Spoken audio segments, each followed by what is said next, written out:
Assalamu alaikum rahmatullahi wa barakatuh. Welcome back to English with Susman official channel. Grammar waa qaybteeni naxwaha ahaa ee teenisada. The past perfect tense. The past perfect tense waa the seventh tense, tenskii toddobaad. The past perfect tense is used waxaa loo adeegsadaa ama la isticmaalaa to show in una tuso ama noo muujiyo the sequence of two events laba dhacdo oo isku xigta. Sequence means a set of two things next each other in order or way oo isku xiga. A set of things next to each other. Waxaana marka the past perfect tense is used waxaa loo adeegsadaa to show in uu noo muujiyo ama na tuso the sequence of two events laba dhacdo oo isku xigto in the past oo falka tegay ah. We use waxaan u adeegsanaa past perfect tense for the event dhacdada completed earlier la dhammaystiray. Formation or structure qaacidadiis waa subject yeele plus head oo ficil caawiya plus past participle wayna helnaa. Example is he had built waxa uu dhisay the bridge bundada. She had cooked waxa ay karisay food cunto. It had caught waxa ay qabatay the rat jiirka.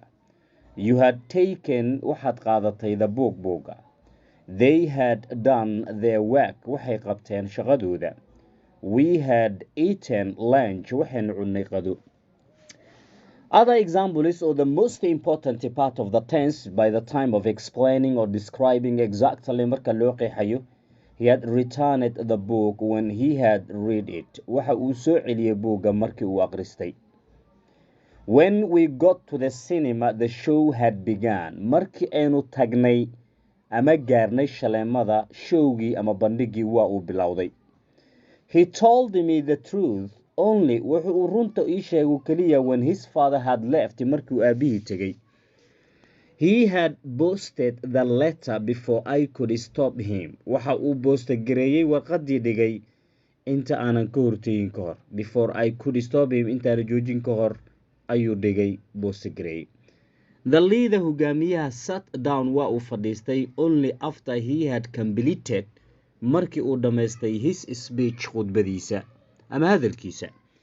The people asked waxa ay weydiiyeen the politician siyaasiga to stop even xitaa before he had completed inta uusan dhammaysan his speech khudbadiisa ama hadalkiisii. The passengers rikaabku run for safety waxa ay u careen badbaado because maxaa yeelay the bus had caught fire baskii dab baa qabsaday. The past perfect tense tagtada dhacday waa tagtada dhabta u dhacday.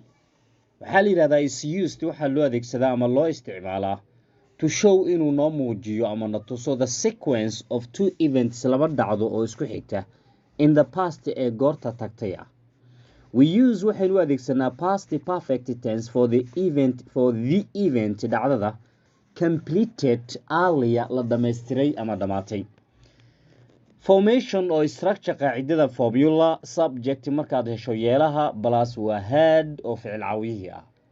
Haddaas iyadoo joogta waxaa imaanayo past participle oo fal tilmaamay mid tegay past participle markaa asaga waa laga maarmaan inuu mar walba imaado. Past participle exactly waa subject.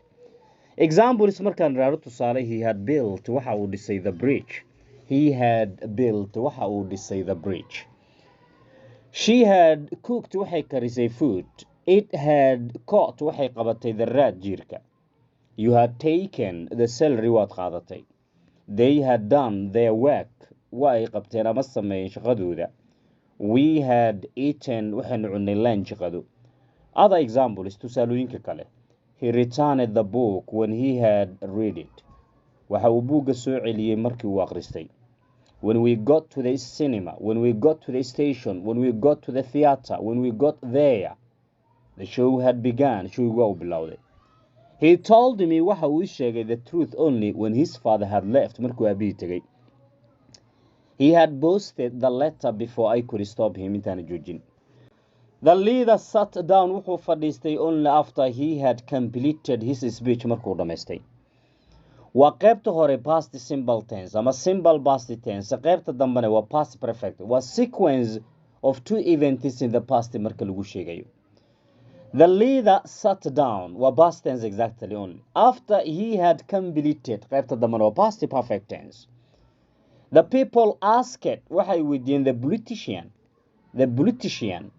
politicianka waxaa la yidhahdaa siyaasiga, policy, politics, political, politicians, siyaasiyiinta exactly marka laga hadlayo, to stop even xitaa before he had waka qaybta dambe waxay noqotay past perfect tense completed his speech.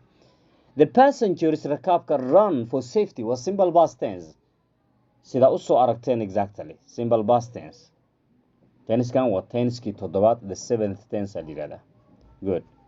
waxaa markaas aga dhaanay complete speech. The passengers run for safety because maxaa yeelay the bus had caught fire. Baskii dab baa qabsaday. So past perfect marka laga hadlayo must be different waa inuu ka duwanaadaa past continuous tense iyo simple past tense buu ka duwan yahay. isku qaacido maaha exactly formationada ama structurada way kala duwan yihiin. kan wuxuu ku shaqeynayaa subject markaad hesho waa inaad had la imaadaa kadibna past participle. Further explanation aan ka soo qaato one or two examples. He had built. Present simple tense, let me remind you, he built this. He is building now. He has built already. He has been building. What would you say since he built? What would you say? He was building. He had built. Well, the seventh tense.